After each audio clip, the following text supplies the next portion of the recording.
We are holding on Chav Gimel Amid Aleph, 8 lines from the top.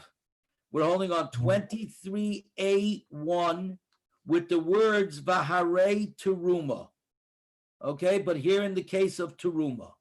But once again, I just want to go back one more time, just like we did yesterday, back to 21B2.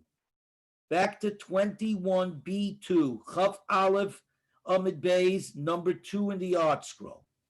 Okay, and again, this is simply because this is what this Gemara is all about. Once again, Chizkiah asked the basic question. How do we know? We all know we're not allowed to eat chametz. How do we know we're not allowed to have benefit from chametz? And so he said the famous words, lo ye'ochel chametz. And he said, when the word is lo ye'ochel, yud aleph chof lamed, and it is pronounced ye'ochel, that it shouldn't be eaten, as opposed to yoichal, which is I shouldn't eat it, you shouldn't eat it, which you shouldn't eat it, it connotates you shouldn't eat, but says nothing about benefit. When it says it shall not be eaten, it's a much broader stroke, saying it shall not be eaten, nor brought to any situation where it might come to be eaten, i.e., hanging around because we're going to have benefit from it. So we said, therefore, Rabbi Chizkiah is simply saying that every time it says in the Torah you're not allowed to eat, it means you're not allowed to eat. It doesn't say anything about not having benefit, unless it says lo ye'ochel. Rabbi Avu argued on this, and Rabbi Avu said no. Every case where it says you shouldn't eat, in whichever language it says, the presumption is you shouldn't eat and you shouldn't have benefit, unless the Torah comes along and is specific and says specifically you shouldn't eat, but you're allowed to have benefit. Like, for an example, by nevela. What is a nevela? And if nevela is an animal that dies, a kosher animal that dies without being slaughtered correctly, without shechita, or a non-kosher animal that dies, once it dies, it becomes a din of a nevela, and of course it's usher, it's forbidden to eat. But the Torah comes along and says, Lo yiseichel kol nevela, you shouldn't eat any nevela. Good morning, Isaac. We're just reviewing. We're on 23A. We're on 23A, 8 lines from the top, but we're reviewing from 21B. Okay, thank you. Okay, we're just reviewing. So again, whoops, and I'm babysitting, so just hang on 1 second. And you know what I'm doing, so go ahead. Yes. I'm going on mute. No problem. The nurse didn't show up today, so I'm on babysitting duty. Anyway, so here goes. So we just said that Chizkiah holds every time it says in the Torah, you shall not eat, it just means you shall not eat.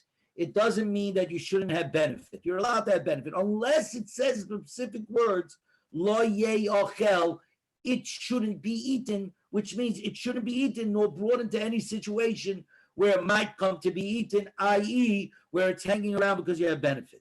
Rabbi Avu completely argues and says, no, anytime it says you shouldn't eat in any kind of language, it also means you shouldn't have benefit, unless it specifically says you're allowed to have benefit. For an example, by nevela. Nevela, an animal that dies without shechita, or it's an unkosher animal that dies, lo yiseichelu kol nevela, you shall not eat any carcass, any nevela, to the stranger that lives within your gates, you should give it to him, and he can eat it. Or you can sell it to a guy. And came along Rameir and explained these words. That means the Torah is saying you should give it for a gift to the stranger and sell it to the adulterer. But he said the truth of the matter is that doesn't have to be the case. The truth of the matter is it's interchangeable. You can give it as a gift to the adulterer. You could give it as you could sell it to the stranger. It really doesn't matter. And along came Rabbi Yehuda, and Rabbi Yehuda said no. And therefore, according to Rameir, this is where Rabbi Avu learns. Dafka over here by Nevela, where the Torah goes out of its way to tell us that you're allowed to have benefit, even though you're not allowed to eat. But in any other case, you're not allowed to eat, you're not allowed to have benefit, because the Torah doesn't give you an out. Rabbi Yehuda says you can't learn it out of Nevela, because the words are coming to tell me exactly what it is, that you should only give it away as a gift to the stranger, and you only should sell it to the adulterer. So since the pasuk is only coming for that, it can't come to teach me this idea that only by nevela where the Torah comes to tell me that you're allowed to have benefit, it applies everywhere else. It means you cannot have benefit. So Rabbi Yehuda learns it out instead from the laws of terefa. What is a trefa? A kosher animal that you slaughtered correctly, and then when you opened it up, and Jerry knows more about this than most people, you open it up and you find that it has a hole in the lung. So, and you discover it has a hole in the lung, and the hole is big enough, for an example, that in reality this animal was a trefa, meaning it would not have survived the next 12 months. We hold, therefore, it's not allowed to be eaten. It's not allowed to be eaten. Okay, the pasuk says like this: and you shall not eat the flesh of an animal that was torn in the field, meaning it got an internal injury which made it impossible to live. But the pasuk continues, but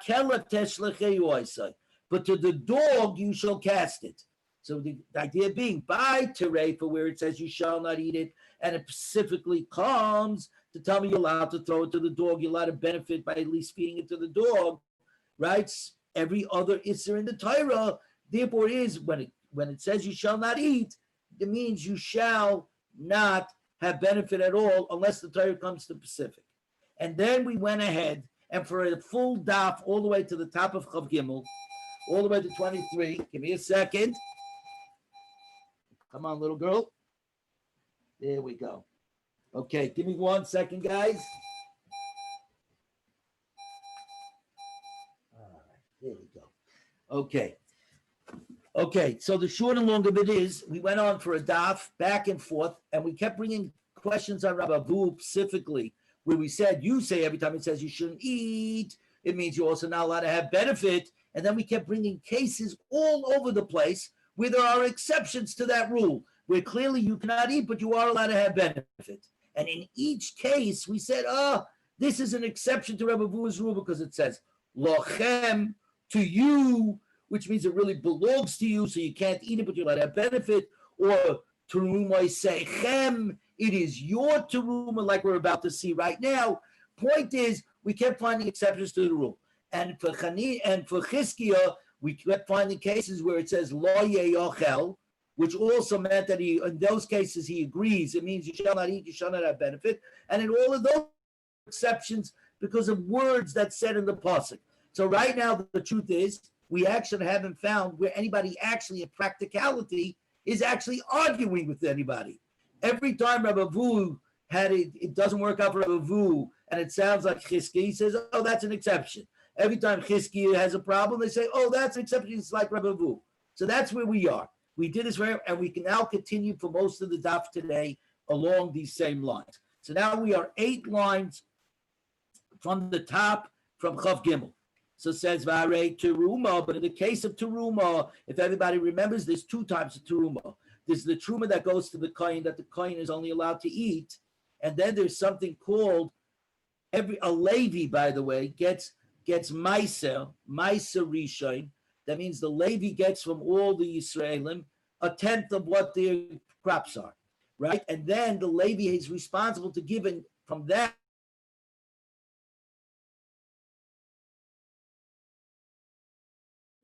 And has to give it to the kohen. Okay, but anyways, Vaharei Teruma. The Rachman Ahama that the Torah says, Cholzar lo yoichal kodesh. And no layman, and no non-kohen may eat of the holy of the truma. Utanan. So according to Rabbi Avu, the shemin lo yoichal shemin, you shall not eat and you shall not have benefit. Utanan, and it says but even though a nazir, who's somebody that swore against having wine and cutting his hair for at least 30 days, right? So he's also from having one yayin, but it says you're still allowed to make an erifim for Shabbos with wine, uli Yisrael b'teruma, and with the Yisrael from teruma. It just said you shall not eat teruma, which according to Rabbi Avua means you shall not eat and you shall not have benefit. And here clearly you can have benefit, the benefit of using the truma to make an erev even for a non-kohen. So what's Rabbi Avua going to do with this? Amar Papa Shani Hasam. This is once again an exception to Rabbi Avua's rule. The Omakra Terumaschem, because it says it is your teruma. Shalachem tiyeh. This means that it shall be for your use. Terumaschem, because it just said teruma. What's terumaschem? Your teruma. Really, it belongs to you, and you just can't eat it, but you're allowed to use it for benefit. The idach Chizkiah, who says it doesn't say lo yochel, it says lo yochal. He says every time it says lo yochal, all it means is that you shall not eat. It doesn't anywhere. There's no presumption that you're not allowed to have benefit. You are allowed to have benefit. So therefore, why did I need the words terumaschem? What is terumaschem coming to teach me? Terumas seichem d'chol Yisrael kama means all the truma of all the Yisraelim. To which Rashi explains he was coming to tell the Levi that even your truma that you have to give, that even the truma of a Levi that he still has to give over to the kohen from his meiser that he received from the Jews, from the meiser rishon that he still has to give terumas meiser, you're still allowed to have benefit from that teruma.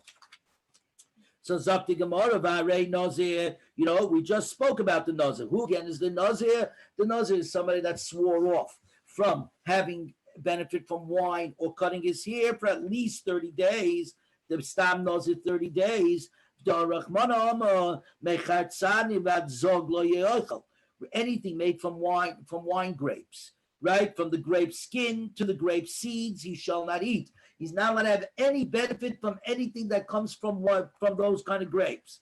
But so therefore, according to Rabbi Avu, what it should be, if I'm not allowed to eat them, I'm not allowed to have benefit. We just said you're allowed to make an erev for a nazir from wine. How's that possible according to Rabbi Avu? According to Rabbi Avu, he says, what? If I can't eat, I'm not allowed to have benefits. How can I have the benefit of making an erev? Mazutra says Mazutra Shani Hasam. Once again, I've got another exception to Rabbi Avu's rule. The Omakra Nizroi, his Nazirus. Once again, not Nazir, Nizroi, his Nazirus. Shaloi, that in truth, the wine and its products and the grapes, etc., belong to him. He's just not allowed to eat them. He's not allowed to eat them, but they really do belong to him, so he can still have benefit. Ravashi Rama, Kodesh Yeh Gedal Perasa Roishoy. The Torah says regarding the hair of a Nazir, it shall be holy. Kodesh Yeh Gedal Pera, the tresses of the hair, Sa'ar Roishoy, of his head shall grow. And that's the reason why they're holy, that at the end of the 30 days, he has to take the hair and he has to actually burn it. Can't simply throw it away when he cuts it. He can't just leave it in the barber shop. And what he called, can't simply leave it in the barber shop. It has to be burned. So it says, like as follows: Gedulah Kodesh, his hair is holy. The ain't davar acha Kodesh, and nothing else is called holy. So in truth, the wine stuff is not holy. Sorry, guys. Hang on 1 second. There we go. Okay, completed.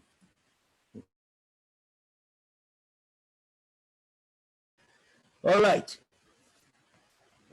In that case, okay, so Gemara says, wait a minute, that doesn't really connotate. Midi ve'ein davar achiksiv. Does the pasuk just say, what do you call it? But the pasuk doesn't say, but nothing. And the word ein davar achiksiv does not say in the pasuk.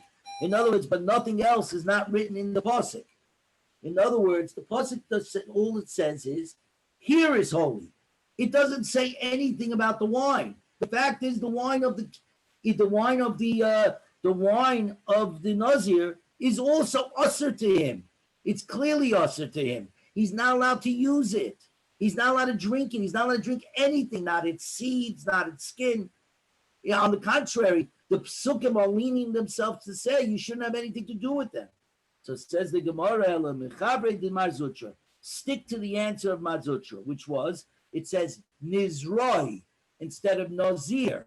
The word Nizroi means it shall be his. He may have benefit from the grape products, he just may not eat from them, but they still retains ownership. That's the better answer.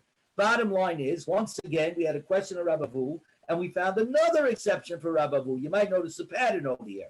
The pattern is every time there's a lochem or something like that that says, oh, this is the exception to the rule, Rabbavu, where you say every time you shouldn't eat, you shouldn't have benefit. But each time we come up with a case to question you, we say, oh, this is an exception because the Torah goes out of its way to tell us, lochem, it belongs to you. Turumaschem, lochem, nizroi, it all belongs to you. So, Frank the Gemara Ba'arei Chodosh, if you all remember what Chodosh is, this is the new harvest, which is not allowed to be eaten until the Minchas Omer, the carbon of the Omer, is brought on the second day of Pesach, on the 16th of Nisan. When the 16th of Nisan, the Omer is brought from the new crop, at that moment, we go from Yashan, from the old, to Chodosh, that we're now allowed to eat from the new. So until then, what grew in Adar is not allowed to be eaten until in Nisan, on the second day of Pesach, we bring the carbon Omer, the Minchas Omer, and once that's done, which we talked about earlier in the Masechta. V'harei Chodosh to Rachmana Oma. The lechem v'koli v'karmel loy soichlu at etzem hayom hazeh. It says, the pasuk says, and bread and roasted kernels or plum kernels, loy soichlu, you shall not eat at etzem hayom hazeh until that very day, until the 16th of Nisan. You'll notice, by the way, it says at that day. And the only reason why I'm making that point is that next Friday, not this Friday, but next Friday, will be Asara B'Tevis, the one fast that in the Navi it also says Be'etzem Hayom Hazeh, and that fast of Asara B'Tevis, if we're to be able to fall out on Shabbos, we would have to fast on Shabbos because it says Ad Etzem Hayom Hazeh, this specific day. The whole calendar is built so that Asara B'Tevis shall not fall out on Shabbos. This is the rare year where it falls out on a Friday, and in essence, we fast going into Shabbos. We first break our fast when we make Kiddush Friday night. And as you all know, except for Yom Kippur, there is no fast that you're allowed to fast at any time on Shabbos. Asara B'Tevis is different because it said Ad Etzem Hayom Hazeh. Just an aside. But back to our case. The way the Torah says bread and roasted kernels and plump kernels, you shall not eat until this very day, the 16th of Nisan. You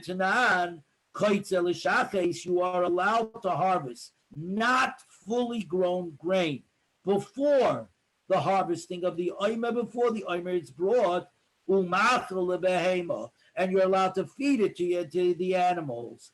Wait a minute, you just finished telling me, Rabbavu, every time it says the words, you shall not eat, it means you shall not have benefit. And here clearly it sees that you could have benefit, you're allowed to feed it to your animals. Once again, Rabbavu, we've got a case again that doesn't keep to your idea where the Torah says you shall not eat, it means also you shall not have benefit. Guess what the Gemara, of course, says again? Amar Rav Shemayim. Shani Hasa, we got another exception to Rabbavu's rule. The Amakra, Kitzirachem, you're reaping. Kitzirachem, Shalachem yeh. Kitzirachem means that it's really your reapings, which means I'm telling you, you're not allowed to eat, but it still belongs to you that you can have benefit. If you look on the side, Toisvis, Kitzirachem, just the second to last line, it says, having Motzi Lemichtav Kitziracha. Why does it say Kitzirachem? To teach us this halacha that it really belongs to you, that you can still have benefit. Now, Chizkiah says the only time that I say where the Torah says I shall not eat means I shall not have benefit is only if you say lo ye'yochel. Excuse me, everybody. Just give me 1 minute. Okay, young lady. There you go. Okay. Now, but in this case, it doesn't say lo lo yeochel, it says lo soichlu. Chizkiah says straight up, very simple. Lo soichlu means I only don't have to, I only can't eat, but I'm allowed to have benefit. If I'm allowed to have that, why does the Torah go out of its way to say kitzirachem? I don't need the kitzirachem to tell me I'm allowed to have benefit. I know this from it because it doesn't say lo yeochel. It just has a regular lashon of lo soichelu, which means it shall not be eaten, but anything else can happen to it. So says the Gemara, Chizkiah needs it, v'idach kitzirachem d'chol Yisrael mashma, to tell me this is by all Yisrael, not just by a Kohen, not just by a Levi, by all Jews. They're allowed to have, there's no limitation to this idea that they're allowed to have benefits.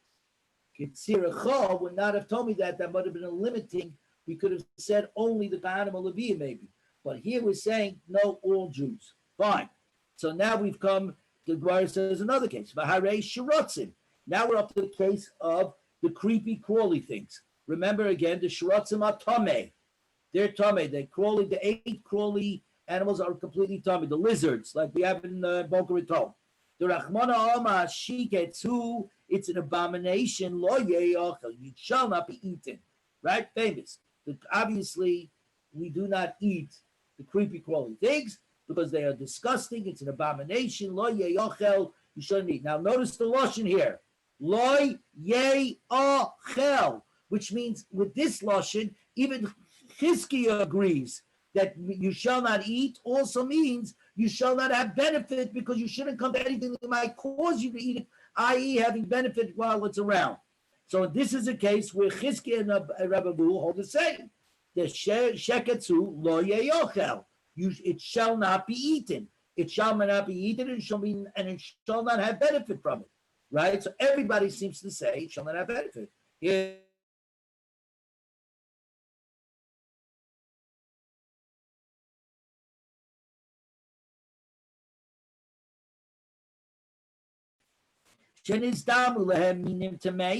that into their trap should fall tamadika creatures, impure creatures, i.e. sharatzim, the creepy crawly things. Says the Gemara, mutarim lemachrim lenachrim. You're allowed to sell it to the guy. You're allowed to sell it to the idolaters. Here we go with the question. It's a question according to Rabbi Avu. Says every time it says you shall not eat, you shall not have benefit. Here you clearly can have benefit. You can sell to the guy. And even according to Chizkiah, who says most of the time when it says you shouldn't eat, it just means you shouldn't eat, but you'll have benefit unless it says lo ye'achel. Here by Sheretz it says lo ye'achel. You shouldn't eat. It means you shouldn't eat, and you shouldn't. It shall not be eaten, and it shall not have benefit from it. Here you see there's a question on both of them. Says the Gemara, Shani Hasam. Well, we got another exception to the rule. The Onakra Lochem. The pasuk says over there, Sheketz hu Lochem. To you, Lo Ye'achel. It says the word Lochem. Once again, it means it belongs to you. The truth is, it belongs to you. You're not allowed to eat it, but since it belongs to you, you're allowed to have benefit. So now, Ihachi, says the Gemara, if that's the case that you're allowed to eat it, because it really says Sheketz hu Lochem. It doesn't simply say Sheketz hu Lo Ye'achel. The actual pasuk says Sheketz hu Lochem Lo Ye'achel. Right? Ihachi afilu lechatchila nami. Then obviously that should be that you should be allowed to trap them. You should be allowed to trap them in the first level. In other words, initially as well. In other words, why does it say it happens to be you put out the traps, and it just so happens that you trap these lizards, which means that only after the fact, when de facto, if it happens, all right, I can sell it to the guy, right? But according to this, it says lochem, it belongs to you. Why can't I do it initially as well? Be in the trapping business of lizards and to sell the lizards. And for the Gemara, so it says, Shani Hacha do Makra Yihu. When it says, Sheketz hu lochem Yihu. B'chebi Yosem Yihu. In other words, it should be an abomination to you. It should be an abomination to you, meaning that it should remain it is an abomination. It's not something that you should really be in the business of. If you happen to catch it, new. Where does this come into effect? This comes into effect regarding the chazer, the pig. In Eretz Yisrael, the truth is you're not allowed to raise pigs. That's the halacha. Okay, and this is the famous story of my Rabbi Pam, that in the 80s they introduced pigs. There were pig farmers introduced into Israel, and Rav Pam came along, and the Moetzes Gedolei HaTorah went ahead and wrote a letter about this, saying it's terrible, and the pig is a disgusting animal, and it's an abomination. It rolls around in the dirt and the whole thing. And they sent the letter to Rav Pam to sign as the president of the Moetzes Gedolei HaTorah. And Rav Pam said, "I'm not signing this letter. Why are you speaking lashon hara in the pig? Hashem made him that way. The fact that the pig rolls around in the dirt and eats anything and all that, that's the way Hashem created them. Don't talk in the pig. Talk about the pig. That the Torah says you're not allowed to eat. You're not allowed to eat it. You're not supposed to have benefit. The law is you're really not supposed to do business with it. That's what you should do." So they ripped up the original letter which spoke in the pig, and they rewrote the letter to discuss about the pig. Okay, so that was a story which tells you how great Rav Pam was.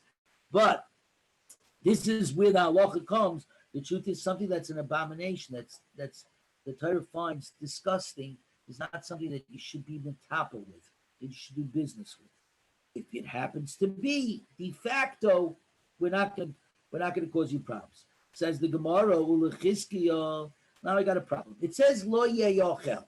So it goes out of its way to use the words lo yeyochel, not lo yochlu.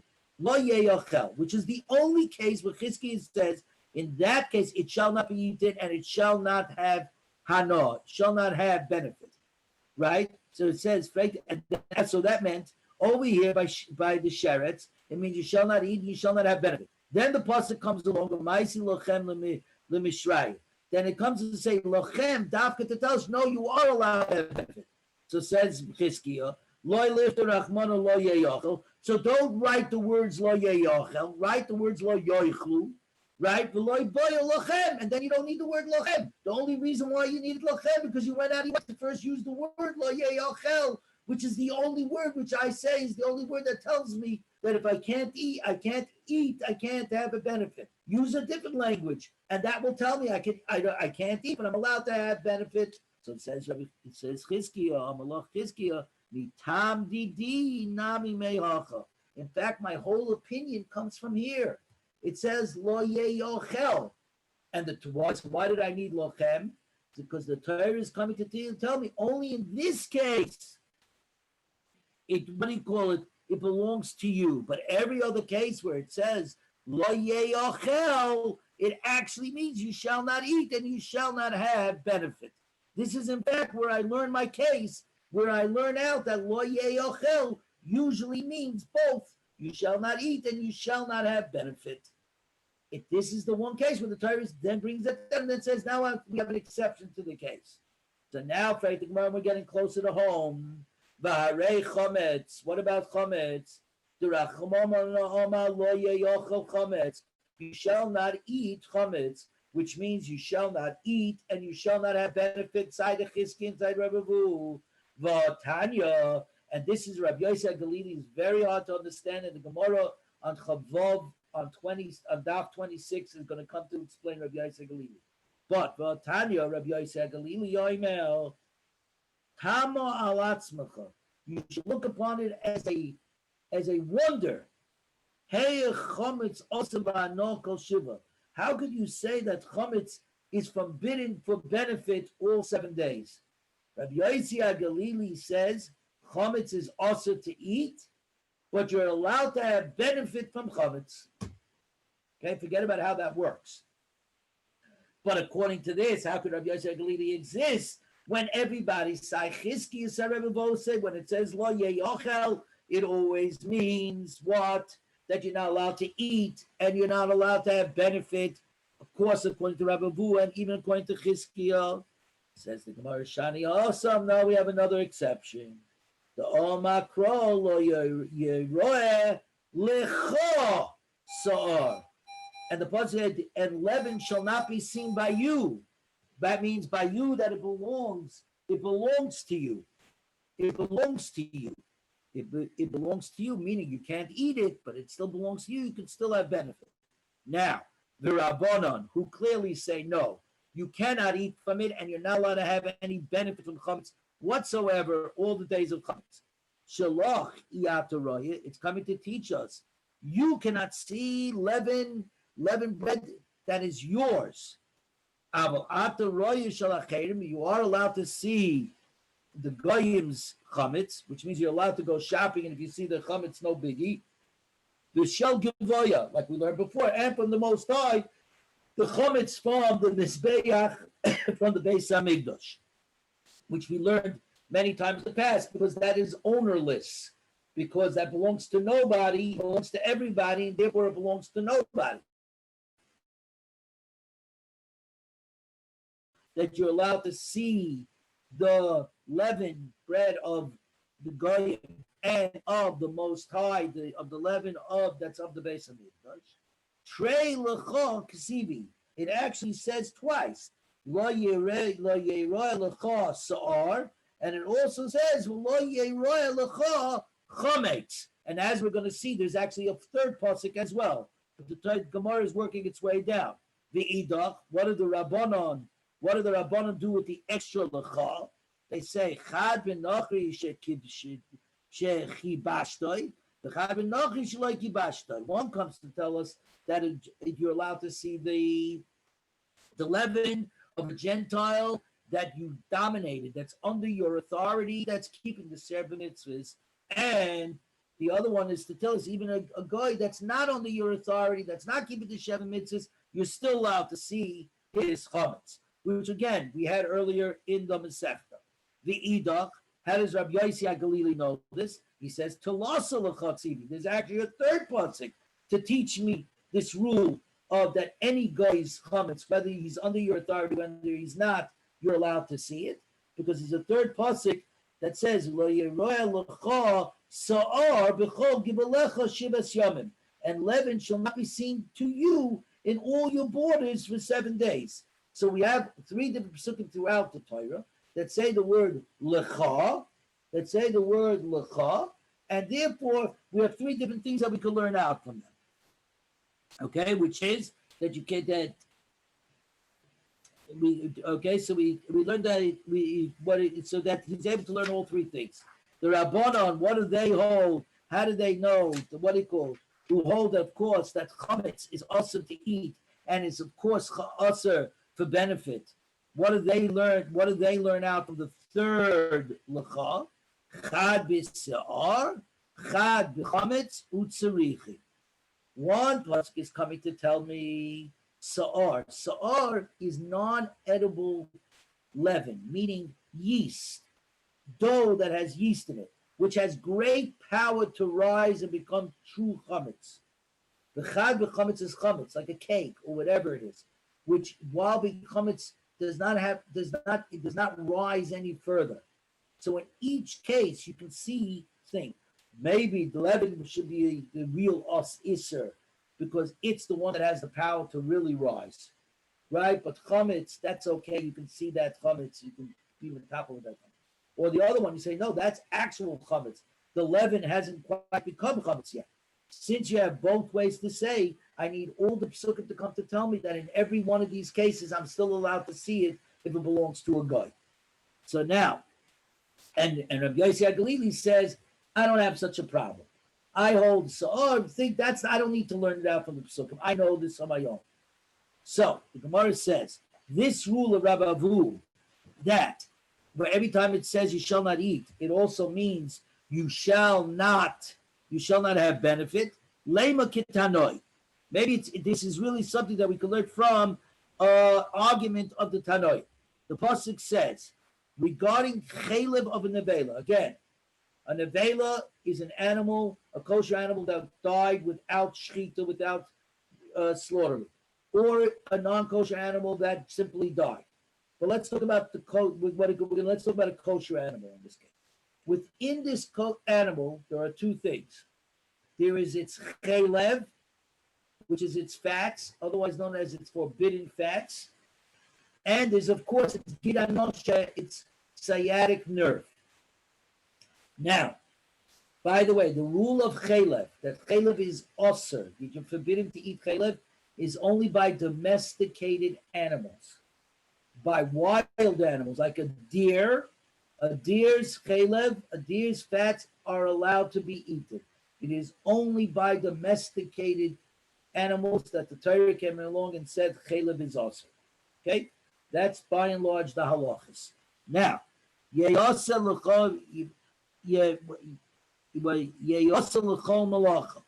right? And regarding what it says like this, the fats of the animal that died, that you shall not eat, but it says, it can be put to any use. You're allowed to use the fats. Why does the Torah have to go out of its way to teach us it's allowed to be used l'chol malacha for any use? I might have thought that one is allowed to use it for the Beis Hamikdash, for the Most High, for the Hegdish's purposes. That's permitted. But for stam use, just regular use for anybody else, it would be also that no, chalev is mutter too. Chalev is mutter too. Everybody, just take 1 minute. I gotta give her a shake. Hold on. Hi, young lady. Oh, there we go. Come on. Ooh, there we go. Sorry about that. So, nope. Hang on. There we go. Okay, good. So, goes like this. So, why do we need it? I might have thought it could only be used for the Beis Hamikdash, but for regular use, no. You could use it everywhere. Divi Rabbi Yosef Galili. You notice they're only talking about chalev. They haven't touched on the gid hanoshe, the sciatic nerve. So keep that in mind. He says almost the opposite. He said the Torah said it did what he called any work, all to any use, because in other words, l'chol malacha, not the yasa malacha. You can do work. Yasa l'chol malacha. You can do all work. What do you need? Any work, all work. So he says like this: I might have thought that it is considered tahar, not tameh, for any regular work, but regarding high work, for the Most High in the Beis Hamikdash, for what he called, I might consider it impure, and therefore, if it's impure, it'd be forbidden for benefit inside the Beis Hamikdash. That know that chalev, the fats, are allowed to be used anywhere, inside the Beis Hamikdash, say out. So they're not really arguing; they're just coming at it from two different points. Rabbi Yossi Galili to teach me about purity and contamination. I don't need the pasuk regarding the chalev of a nevela. Why? I don't need it. I know that that's not what it's saying. It's telling me that it's good. I'm allowed to use it. It's coming to tell me only where is it allowed. Here or there is it allowed only for use of the in the Beis Hamikdash, but not in the not for regular use. Rabbi Akiva I don't need it. It says Yasa Chomalacha. That means it's allowed. Ki it's a crow l'tumah l'tahara. There's no legal argument over here. It's just how you learn it out. We are now on Amud Beis on 23b1. Okay, so Rabbi Yosef says that forbidden fats of a nevela may be put to any use. It teaches that anyone is allowed to have benefit from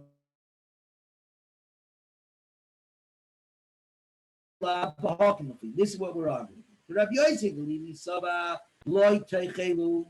when the pasuk says you shall not eat any chalev, mashma ben yisra chila ben yisra no, it really means you shall not eat and you shall not have benefit.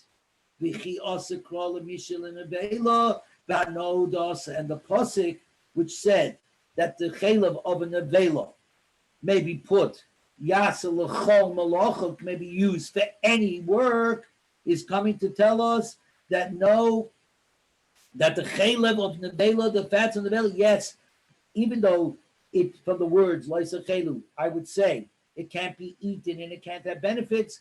the chaylev is allowed to have benefits. The pasuk is coming to tell us, no, here it can have benefits. Okay, Rabbi Akiva Sama Isra Chila Mashma. When it says Loisa Chelu, it just means that you can't eat. Isra no loy mashma. It does not seem to mean that you have an Isra no. You are allowed to have benefit. The pasuk is simply coming to Tumal Tahara to teach me that no, that it's even though you're allowed to have benefit, you might think it's still tameh and it can only be used for chulin, for non-sacred purposes. Excuse me, everybody. But for non-sacred purposes, Kamashma, the pasuk says Yasel Chamalocha, that no, it's not tumah, but it's Torah and it can be used side for non-sacred and for sacred purposes. So therefore, you seem to say that Rabbi Akiva clearly is not going like Rabbi Abavu, and Rabbi Yossi, I believe he is going like Rabbi Abavu. Because Rabbi Abavu says every time it says you shall not eat, it also means you shall not have benefit. And clearly Rabbi Akiva is saying no, just because it says Leisa Chelu, it only means you shall not eat, but it doesn't mean that you shouldn't have benefit. It says the Gemara Loi. Kulam, Rabbi Akiva and Rabbi Yossi Galili, Leisa Chelu Mashma Ben Yisra Chila Ben Yisra No. It means both. Uvahacha Bahakim Mefli. Rabbi Yossi Galili Saba, Rabbi Yossi Galili holds Kishu Hutu Nevela. That when benefiting from a nevela, when we said by a nevela, if you remember, the Torah says back when we reviewed what happened on Chaf Aleph on the base on 21b, we said by a nevela, you shall not eat it. You're allowed to give it away as a present to the stranger in your gates, and you can sell it to the adulterer. When it said that you're allowed to have benefit from it, hu hutra, it means the meat itself is mutter. You're allowed to give the meat away as a gift to the ger, or machron, or sell it to the nachri, to the guy. Chalba, but it's fats. Vigida, and it's gid hanosha, it's sciatic nerve. Loy hutru, we're not simultaneously allowed. The chi yitzrachra, and therefore, why did the pasuk? Why did the pasuk come to tell us regarding the fats of the chalev of the nevela, that it's yasel l'chol malacha, it can be put to any use. Lehetera, no, who does to come to tell me that the chalev, even though it's not part of the meat of the nevela, which is mutter and benefit. Give me 1 second. Oh. All right, come. Here we go. There we go. Okay. Even though the nevela, the chalev is not part. Whoops. There we go. Even though the chalev is not part of the meat of the nevela, so the heter of nevela to sell it to the guy or give it away as a gift to the stranger is only on the meat and not on the chalev. Comes the Torah on another place and says, "Yasel l'chol malacha," you can use it for any use regarding the fats, the chalev of the nevela. The Rabbi Akiva Saba. Kishuhutra nevela. No, when the Torah came along and said you can sell it, give it away as a gift. Chelbana, the Gida, Namiha, to both. It means all of it. The fats are part of it. The Gida Nosha, the sciatic nerve is part of it. So therefore, it's a crow, the Tumala Tahara. Fine. Rabbi Yossi Galili, Ashkechon Chelev, the Shairach Monabano. We find that the Torah Kadosha allows the fats to be used for benefits because it says, according to Rabbi Yossi Galili, the words Yasel Chol Melacha, you can do any use. Elagida Nosha, name of the author. Then according to you, Rabbi Yossi Galili, who said the fats and the gid and the sciatic nerve are reality, not part of the flesh of the nevela, are not part of the meat of the nevela. So the heter that the Torah gave that you can sell the nevela, I'm sorry. I'm so sorry, everybody. It's Boca Grove Power Line. Hello. Yes. You have who here? Oh, yes. Go ahead. No problem. Sure. Thank you. Okay. I'm sorry about that, everybody. Anyways. So, in other words, and let me go back to where I'm going. So, it means nevela according to Rabbi Yosef Galili, does not include the heter of being able to sell it or give it away as a gift, did not include the Gida Nosha and the Chaylev because they're not part of the actual meat. So now, so we said, Chaylev, there was another pasuk that you can use it for any use. Mashma that the Gida Nosha you cannot have any benefit from. Says the Gemara, you're right. Iboy say Mahachanamidasu, you're right, according to Rabbi Yosef Galili. No, the Gida Nosha is unusable. No, you can say that the Gida Noshe could also be allowed for benefit. We can learn it out of a Kal V'chayma, a 4-2 argument. Since chaylev, the fats, that if you eat it, it's punishable by karis, by incision, meaning to be cut off. And even though if you eat it, you can get cut off. You're still mutaban. No, you're still allowed to have.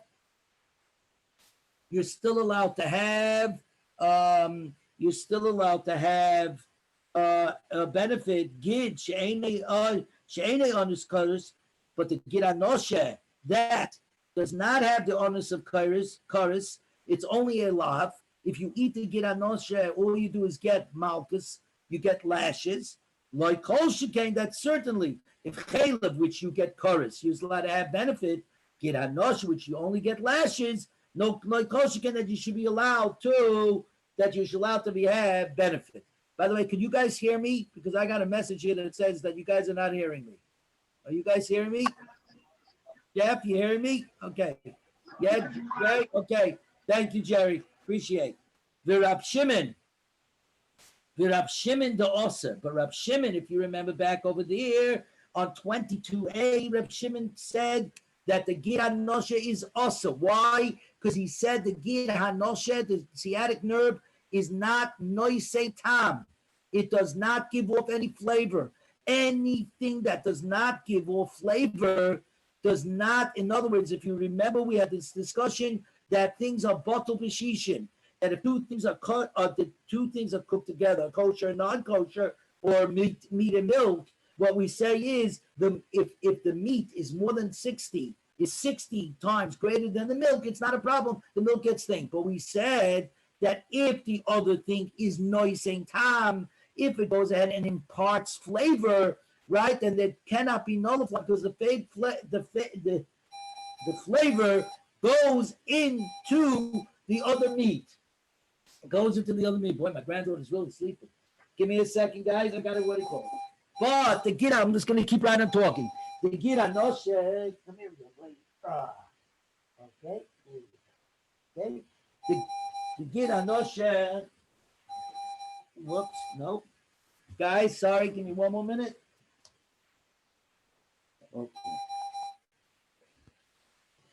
Okay.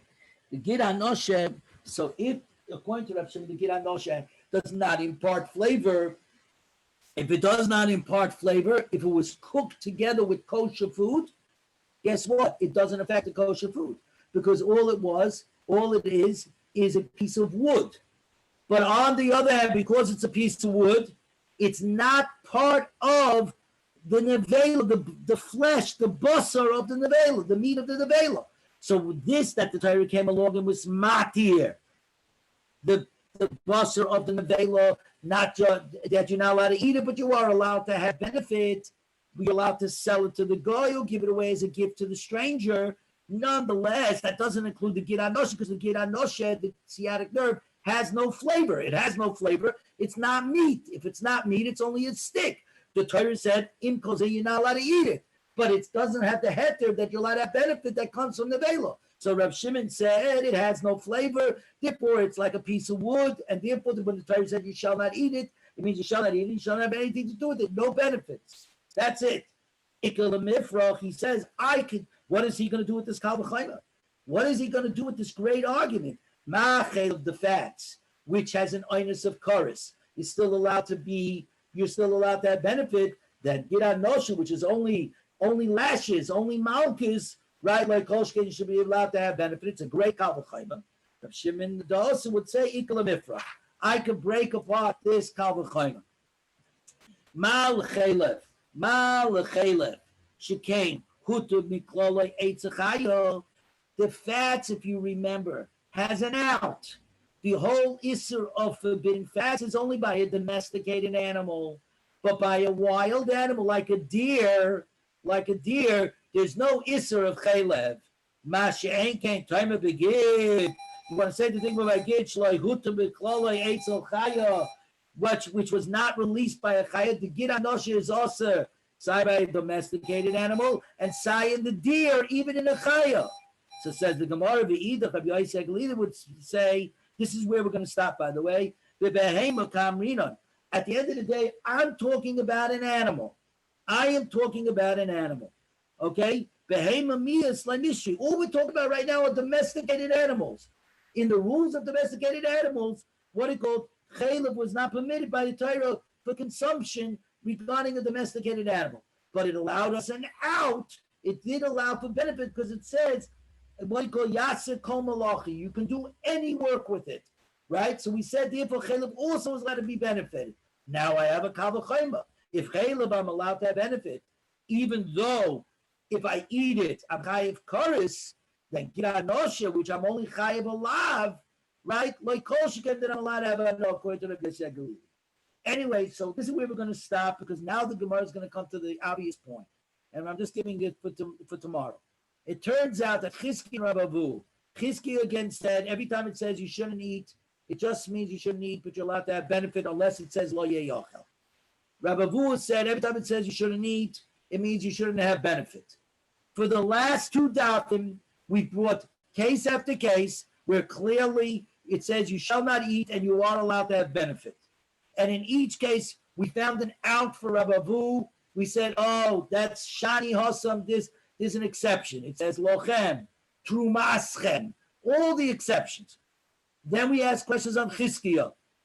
And Chizkiah, it says, every time it says lo yeh yochel, you agree, it means you shall not eat and you shall not have benefit. And then we brought a bunch of cases where it says lo yeh yochel and you weren't allowed to eat, but you were allowed to have benefit. And in each one of these cases, what happened? Well, he said, oh, this is an exception to the rule.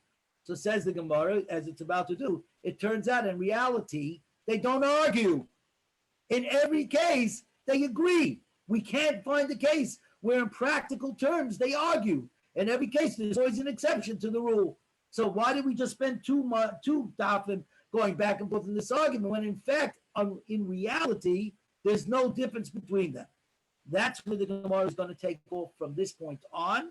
And again, I need you to just remember vaguely that again, that Rabbi Meir and Rabbi Yosef Glida all learned out from Nevela, that Nevela, the Torah went out of its way to say you're allowed to sell and you're allowed to give it away as a gift, and therefore, just by only where the Torah specifically says you're not allowed to, that you're allowed to have benefit. But where the Torah doesn't say you can have benefit, right? It means you cannot eat and you cannot have benefit. Hang on 1 second. Just hang on 1 second. Who is it? I'll be right there. Okay, but Rabbi Yehuda came along and said you can't learn it out in Nevela because Nevela means specific. Yet you could only give it away as a gift to the stranger that lives among you, because he said you're responsible for his well-being, and what do you call it? And you can only sell it to the adulterer. So how does he learn it out of? He learns it out of terefa. In the case of when you shecht something, and Jerry probably could talk more on this again, where you shecht it and then you find a hole in the lung, and you know that the animal would not have survived for 12 months, right? Over there it says you obviously cannot eat it, but it says lakelev tashlichu, to the dog you shall throw it. So over there it said the Torah goes out of its way to tell me you can't eat it, but you're allowed to have benefit by throwing it to the dog. That's where Rabbi Yehuda learns this idea of Rabavu, what he called that that you're not allowed to eat, that you're not allowed to, that unless the Torah goes out of its way to tell me that you are allowed to have benefit. Only if you can't eat, you can't have benefit. This is where we're going tomorrow, so we don't have to do another review of two dafim back. But the Gemara is going to keep going here and saying what's going on. There is no argument between Rabavu and Chizkiah in reality, because every time there's an exception, and how are we learning out these exceptions and all that?